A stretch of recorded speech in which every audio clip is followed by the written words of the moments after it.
The world of business is more complex than ever. The world of human resources and compensation is also getting more complex. Welcome to the HR Data Labs podcast, your direct source for the latest trends from experts inside and outside the world of human resources. Listen as we explore the impact that compensation strategy, data, and people analytics can have on your organization. This podcast is sponsored by Salary.com, your source for data, technology, and consulting for compensation and beyond. Now, here are your hosts, David Turetsky and Dwight Brown. Hello and welcome to the HR Data Labs podcast. I'm your host, David Turetsky, and as always, we try and find people inside and outside the world of HR to tell you what's going on in the world of HR. And today, we have a repeat guest, someone who we loved so much from her first episode, Season 8, Episode 9, that we had to bring her back, Stefanie Krievins from Change Architects. Stefanie, how are you? I'm fabulous. How are you, David? I'm good. I'm very good. Good. It's a little cold here in my office, but otherwise, I'm good. Same. Well, we're recording this in mid-December. Next week is Christmas week, and it's actually decidedly a very cold fall here, so not loving that. Yeah, here in Indiana, it's been the opposite. It's been a very fallish December. So. Oh, good. Well, Yeah.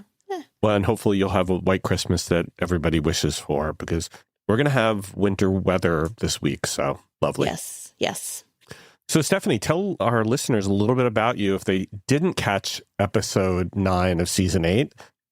Who are you? No, thank you. Which, of course, they did, because I know your listeners are loyal. Yes. Or they will go back and listen to it now. They should. There was a lot of laughing. And then pick up from here and then listen to the rest, right? That's right. Yes.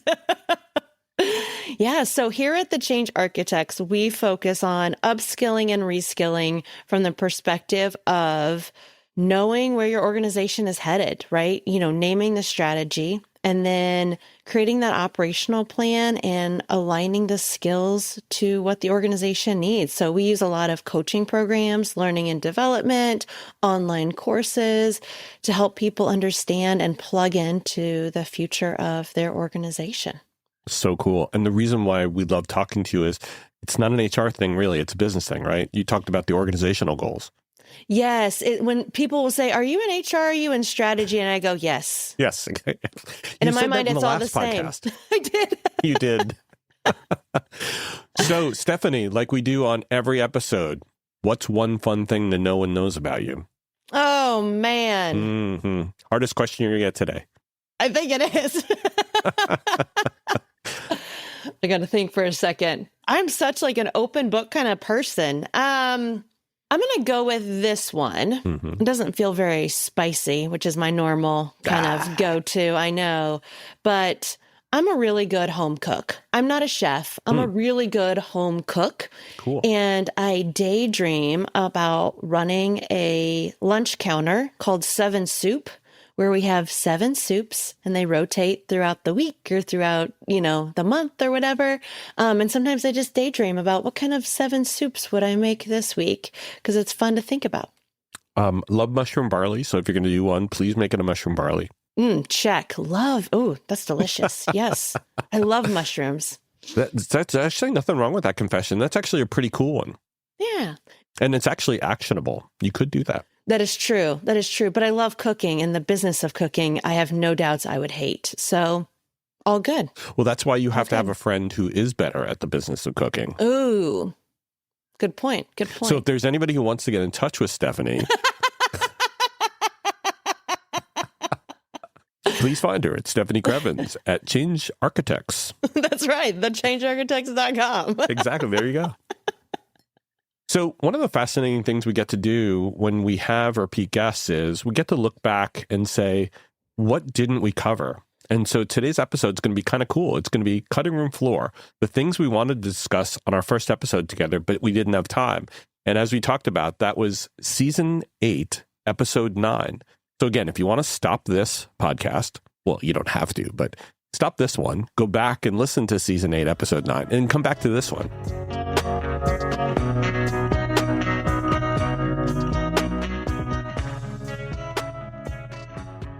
So our first question, the first topic that we want to really cover, that we didn't cover last time, was around the upskilling and reskilling of executives and their successors. And I guess the question is, what's new in this? What's different? Welcome to The Human Role, your go-to podcast where HR and payroll collide with innovation. I'm your host, Tiana Neal, and every month I'm diving deep with industry experts and change makers, bringing you real talk insights, practical tips, and fresh takes you won't hear anywhere else. Whether you're a leader, practitioner, or just curious about the latest HR and payroll trends, I've got you covered. Ready to roll with the best? Tune in for fresh perspectives, actionable tips, and the knowledge you need to roll forward with confidence. Subscribe now and let's transform the way you work. Where are we? Yes. So I was just reading an article on this yesterday, and I think it's important to clarify upskilling and reskilling, even though they're used synonymously. They're two different strategies, I guess you could say. I don't want to go too broad there, but they are two different strategies, right? Like reskilling is putting someone into a different line of business, a different function. Upskilling is deepening their existing skills for an existing function. So we gotta make sure that we're not using those interchangeably because they're not the same thing. So one might be an HR person who goes into operations or a finance person who comes into HR, for example. Correct. That's reskilling. Yes. Okay. Yeah. Yes. And upskilling would be getting someone ready to take on new role within a line of business like HR or operations or finance. Exactly. Yeah. So that HR manager who's purposefully taking online courses and studying for their certification to become a director or an HR business partner, that's upskilling. Okay. Yeah. So specifically as it relates to executives, I think we're very used to executives moving from one line of business to another. That doesn't seem so weird to us anymore. You know, the CIO who becomes the COO or vice versa. Right. And that's been a client of ours this year, actually. And we see great success in that area because that strategic thinking, that drive for results, that ability to manage across the organization and deep into the organization is a transferable skill. It's the technical skill of the function that they need to learn at certain levels and the respect of their team that they need to gain that is the skill set that they're learning. But if you can imagine that someone was successful in one role and as an executive leading a team, to your example, the CIO going to become a COO, then that respect, at least from the I put good people around me to run the technical organization, and I have good people around me that can run the operations. So I need to do what I do well, which was organizing the work and organizing the function and allowing the people who are good underneath me to be the experts they need to be. Right? Yes. Oh, absolutely. I think of some of the usually frontline workers, I feel like create tension or have an element of, well, that executive's never been in IT before. How are they going to manage me? How are they going to know what I'm doing? And at the executive level, the ability to manage them technically isn't as relevant, but earning street cred is always relevant because street cred creates trust, trust creates conflict, conflict creates commitment, commitment creates results. So there you go. Yes. There's a value chain right there. There is a value chain there. That is real. I imagine that people, especially in a function, who would want to be upskilled to get that role would be your challenge. I've had that happen to me in the past where I've gotten a role that other people had vied for, and they were, well, is he really qualified to do that? And didn't then give you the opportunity. So how do you create the right environment to not only make that person successful, but the people around them successful, even though they didn't get that job? Yeah. I've had that situation too. I was the new person for a newly created role. Unfortunately, I didn't learn about that till about 18 months in. I was like, oh, that's why that person is always... Yeah. It felt a little icky. It felt a lot icky, actually. Yeah. So I think first off, it's the folks doing the hiring into that role need to go back to those candidates and acknowledge the awkwardness and acknowledge the maybe the feedback that needs to be given about why this person was chosen over you and what other opportunities there are for upskilling or maybe even reskilling. If that person is aiming to be a manager, what are the opportunities for that person to become a manager, maybe in another function? Sometimes that's applicable, sometimes it's not. But acknowledging the awkwardness should be step one. And I think many hiring managers gloss over that because it is awkward. So let's have the awkward conversation, and then letting the person coming into that role know there were internal candidates that weren't selected. And so you need to create an intentional 90-day plan to connect with all incumbents and stakeholders to build trust, to build street cred, to demonstrate integrity, to demonstrate humility as well, because those folks are still going to be additive to the team. That's what I would recommend. That's a great plan, especially given the fact that as successors, they should be working towards the benefit of that person instead of the detriment, which is we've always had that. I had that a lot of the people who were, I guess, disenfranchised, disengaged, and in some ways very passively, aggressively, or aggressively, yes, working to your demise so that you became the successor again. And how do we, and I guess my question is on that, it's the training of the successors and the upskilling of the successors that also makes this plan better, right? Oh, absolutely. Absolutely. And this goes to the other thing that we wanted to talk about in this conversation. It links to, right, how do we spread more accountability and autonomy down into the organization so leaders can lead more? This is the flip side of that problem is, as a manager, you can't make yourself indispensable. You have to be working yourself up out of that job by giving more responsibility down into the organization to your direct reports, so that if you win the lottery and get to buy your private island, if you get, promoted again, which is probably the more likely scenario, you have folks to step into your role that is solving an active succession planning and upskilling problem.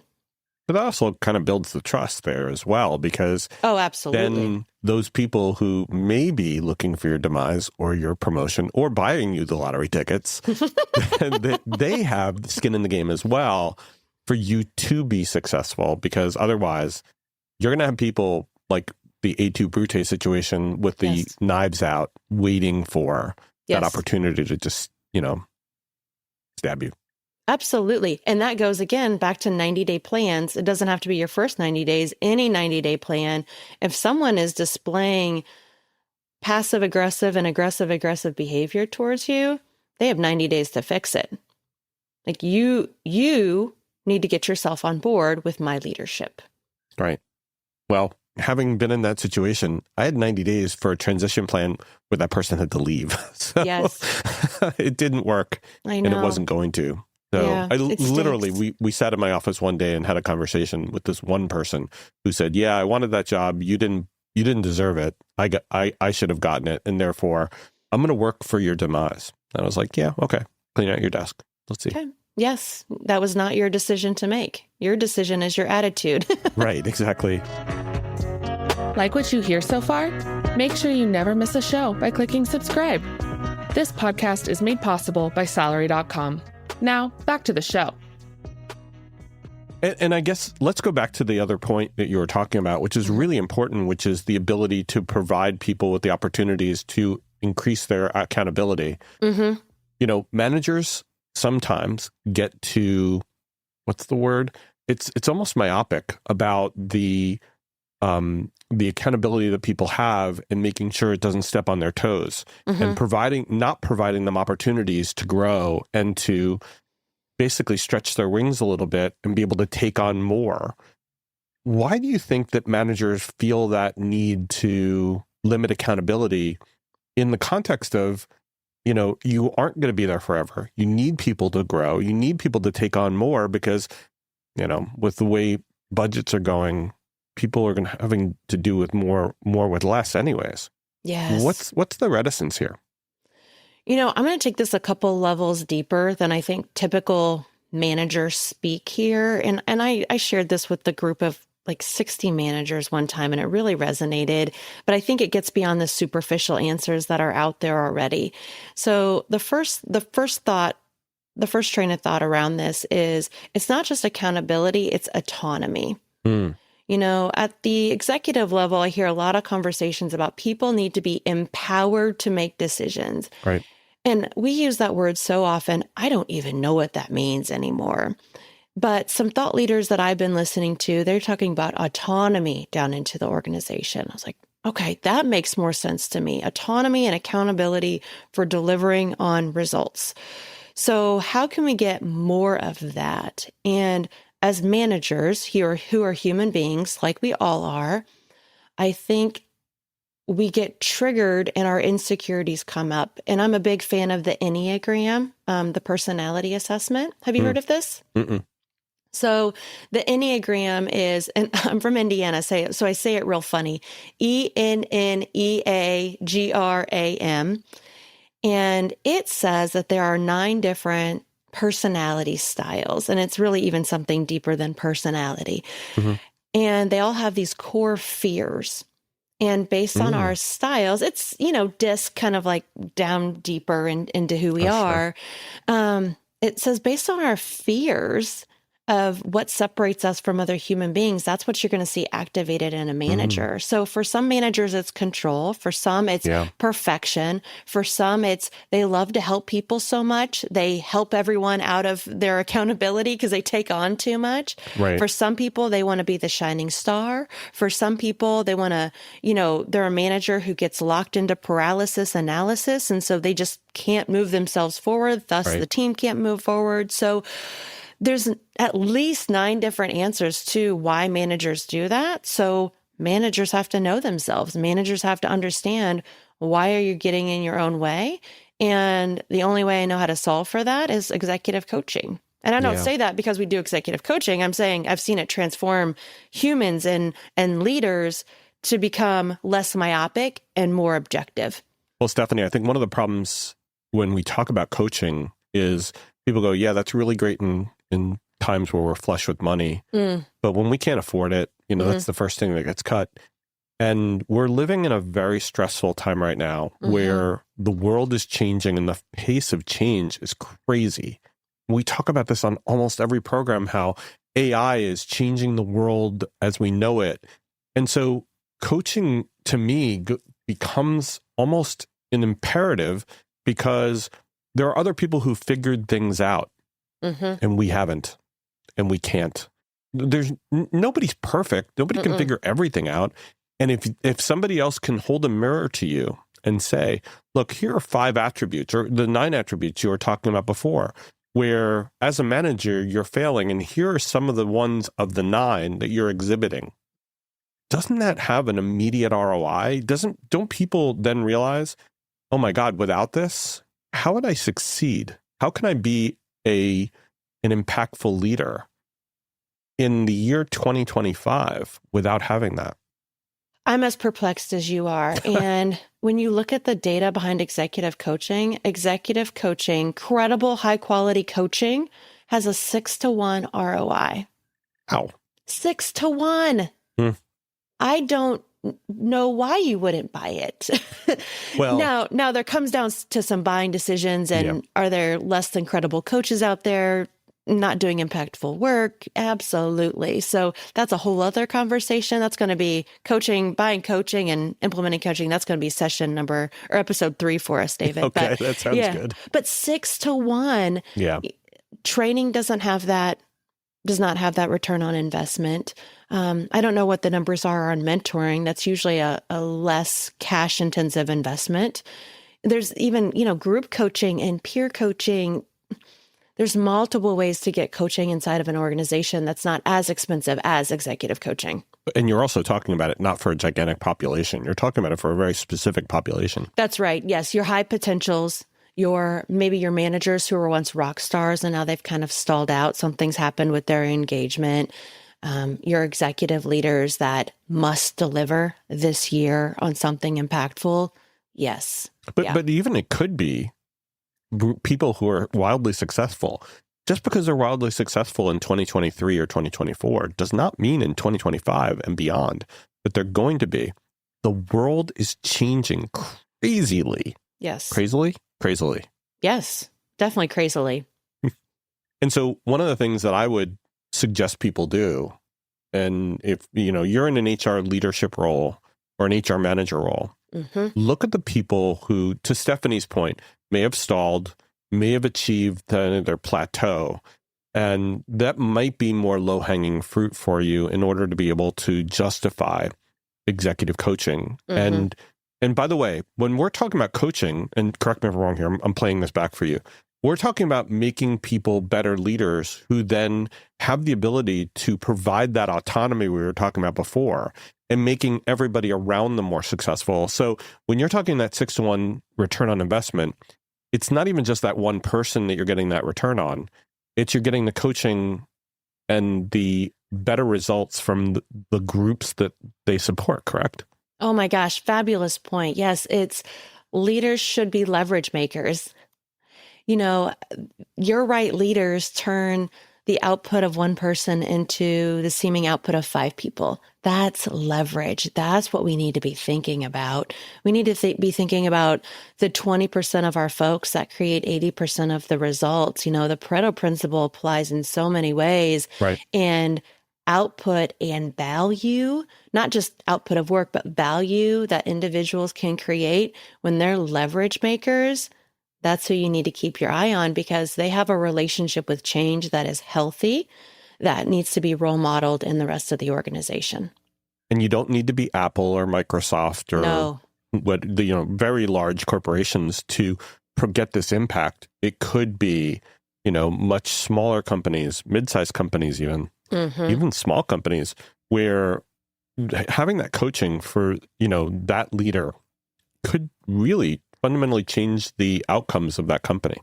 Oh, absolutely. And a lot of innovation studies show that actual real innovation and economic growth comes from the mid-market economy.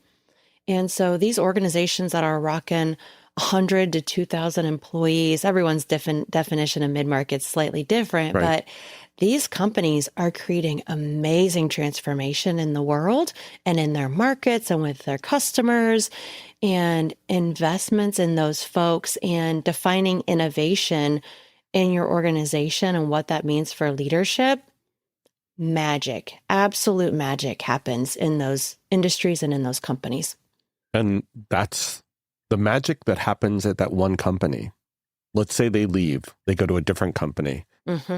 That person takes with them that magic. But also, you have all the people that are left behind who've been around the magic, who also might be, as we talk about, got the benefit from it and now can step into that role. Yes. And when we've talked about successors and we talked about the value of being able to upskill and reskill executives, we didn't mean to leave the successors on the cutting room floor again. We really need to help them as well, right? Oh my gosh, absolutely. This is when you do not have an articulated succession plan, you're opening your organization up to a level of risk that you don't know until it happens. For folks in Indianapolis and nationwide, you all saw this play out. If you all remember when Peyton Manning here with Indianapolis Colts got hurt, right? There was no succession plan. And I think our winning record plummeted down to basically 0 afterwards with our backup quarterback, because not just our backup quarterback, but with the offense and the defense, because there were no other skills being built on the team to even begin to imagine, what if Peyton Manning was taken down? And I believe this was around 2010, 2011 when this happened, and which is quite a while ago, but I was in HR then. And I remember watching that play out and I'd go, wow, they don't have a succession plan. Right. This is what we're doing to our companies when we're not intentionally building skills in 2, 3, 4 leaders. Should an executive win the lottery and get to buy their private island, or God forbid, get violently attacked in some kind of way, it becomes a risk issue. And as executives, you all know one of your number one responsibilities is mitigating risk. Absolutely. The company moves on, whether the leaders are there or not. That's right. And your ability to create a sustainable workforce at the top levels or throughout the entire company, that's your management. Oh, yeah. And so many growing companies focus on scaling, but what you just said is equally important, sustainability, because that mission must go on regardless of the human playing the role of chief marketing officer, CIO, CISO, whatever that is. That's dire to the world. Hey, are you listening to this and thinking to yourself, man, I wish I could talk to David about this? Well, you're in luck. We have a special offer for listeners of the HR Data Labs podcast, a free half-hour call with me about any of the topics we cover on the podcast or whatever is on your mind. Go to salary.com/HRDL consulting to schedule your free 30-minute call today. So, Stefanie, let's talk about the last piece that we left on the cutting room floor, which is kind of cool, but doesn't really get talked about a lot, which is, why does change management not get the importance and the kind of the necessary investments they need in the world of HR for HR processes? The very brief answer is, I don't know. I don't get it. That's very honest. It is. Because companies are calling us and asking us in once a project has stalled out. And that's not the right time. It is not, because you're spending 3 and 5 times as long trying to get people on board once that project is being unrolled, when if you were to respond in a proactive way, you could cut that time at least in half, if not 75%. And so I think this focus on speed and false urgency that a lot of companies tend to manage by nowadays in the well-intentioned desire to keep up with the rate of change that they're seeing in their marketplace. I get all of that. I really do. Logically, I get all of that. But I think that change management is seen as something that slows teams down versus actually speeds them up. And when I think of change management, which, by the way, is due for a rebrand, right? Yeah, like that whole term is just so dated. That's why change management needs change management. It does. That's why I prefer change architecture, right? Like we architect change together. Right. That is my bias. But but I think of change management as this ability to almost create flow together. You know, when you tighten where water flows, you speed it up, but you get it all going in the same direction, and you corral it and manage it and make it go where you want it to go, versus just throw everybody in their canoes in the river and send them on down. It's, well, actually, if you kind of created this chute and kind of went one by one and managed it, we could all go faster and farther together. Not to sound all cliche about it, but that is what happens. And that's the power of change management. But it's hard, though. And being a professional at it, if you're a professional at a project, like, for example, creating new job titles and creating a salary structure, and then being able to then have the understanding and ability to reach all audiences, key stakeholders, as well as even the ones who aren't key stakeholders, and be able to have them understand why you did what you did and what the result is for them, that's really hard. And you might be the best person in the world to create a structure, but you may not be the best person to communicate that. That's where it falls down. Yeah, no, I think that's a great point. It is a skill set that needs to exist on top of other skill sets. It's all teachable, which is the good news. And you have to leverage your colleagues in order to do that. And it seems slower to leverage more colleagues when you're charged with getting 72 job descriptions done by the end of the quarter. And how communicating to them that they're part of the change. Yes. Communicating to them that they have to buy into the change, that there's some need that we have, that they provide input to the change. To me, it's a skill set that I think you might be underplaying, given that this is your background, having been in roles where I've had to deal with people who their job was change management and struggled to get stakeholders aligned on how it was going to be done, and the most effective strategy for getting it done meant the actual death of a project. Yes, I could see that. I mean, that points to so many variables, getting people aligned, especially modern organizations tend to rely on consensus a lot as a way to avoid decision making. That's my initial reaction to what you just said. Yeah. And so if you've got someone whose title is change manager and their job is to create alignment with a bunch of executives, that's probably not realistic. They need to rely on maybe their CEO to create alignment and use more informal power structures to do that. It's a thing. And as an outsider, there are things that I can say and do and deliver that internal constituents can't. I understand that completely. But you're also the expert too. And so they'll listen to you to be able to say, how do other people do this successfully? Yes. Right? Yes. I just don't think it's a good skill set that we have either bought or train internally at companies. That's why they turn to companies like the change architects to be able to provide that service. Because, as I said, I've seen so many projects internally in my organizations that I've worked for in the past fail because either it wasn't budgeted for appropriately or it just wasn't executed effectively. Yeah, it's a thing, but that's why we're here. I mean, humans are humans. None of us get it right. We can all learn. We all need additional resources. This is the way of life. I think that's true with communication. It's true with leadership. But Stefanie, if someone came to you and said, and I'm coming to you now and asking, what should we budget for change management efforts on a project when we're, just starting out with a project, we're just thinking about it. Is there a 1x, 1.5x, 105x? What's the uplift that we'd have to budget for change management in order to be able to be successful in a project? That was a good question. Time-wise, money-wise? Yes.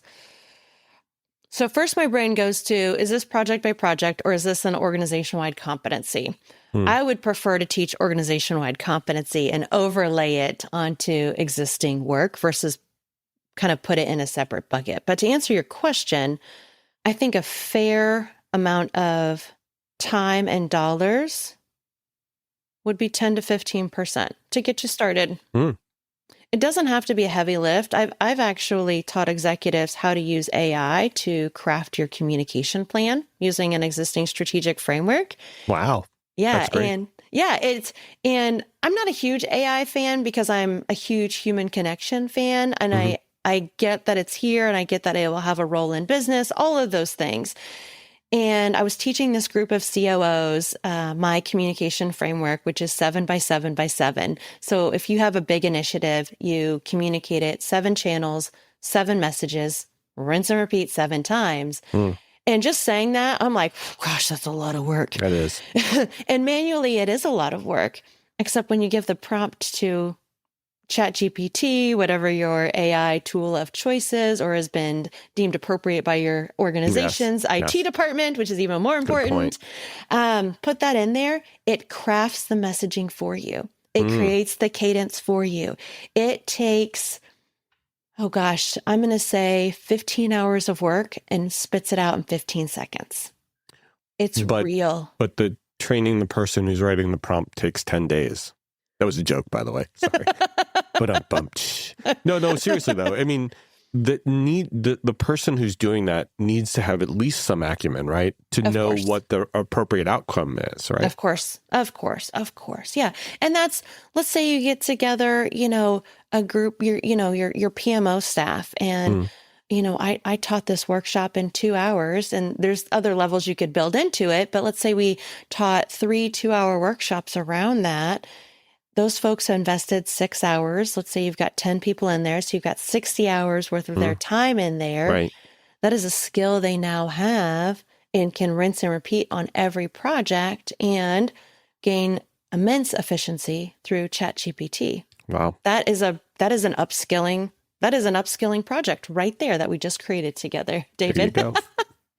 I get it. Everything is time. Everything is time. It really is. And how much time is that project manager going to spend responding to 3 million emails and I'm exaggerating here, saying, well, you didn't communicate this and you didn't tell me this and you didn't tell me why you were doing this. And that's also time. Yeah. So let's be more proactive about it. And what I like about things like plans like that, structures like that, is it allows the communicator to put the onus for comprehension and reading the communication back on the recipient. Because too often when you don't do communication in that structured kind of way, the person responsible for communicating takes all of the blame. Absolutely. Well, we know that everybody reads every email they get, though, right? And so, the 7 times part of that is the important part, because tell them what you told them, tell them what you told them you had told them.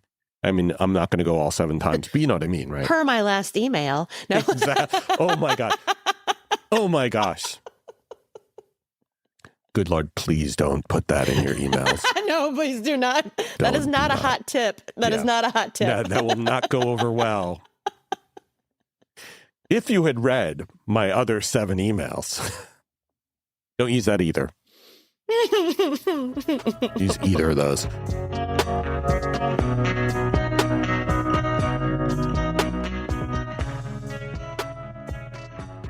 Stefanie, it was such a pleasure talking to you. And I think we've done a pretty good job, although I know we've left some other things on the cutting room floor, so we might have to revisit for episode 3 with you. Yes. But thank you so much. It's always a pleasure to talk to you. Same here. Thank you so much. I learned so much talking to you. Oh my gosh, same here. I just appreciate your conversation style. You're so curious. I love it. I am. And you know what they said about the cat, right? No, what? He died because he was so curious.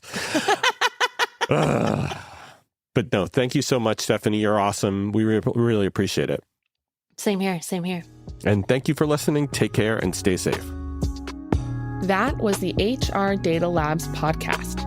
If you liked the episode, please subscribe.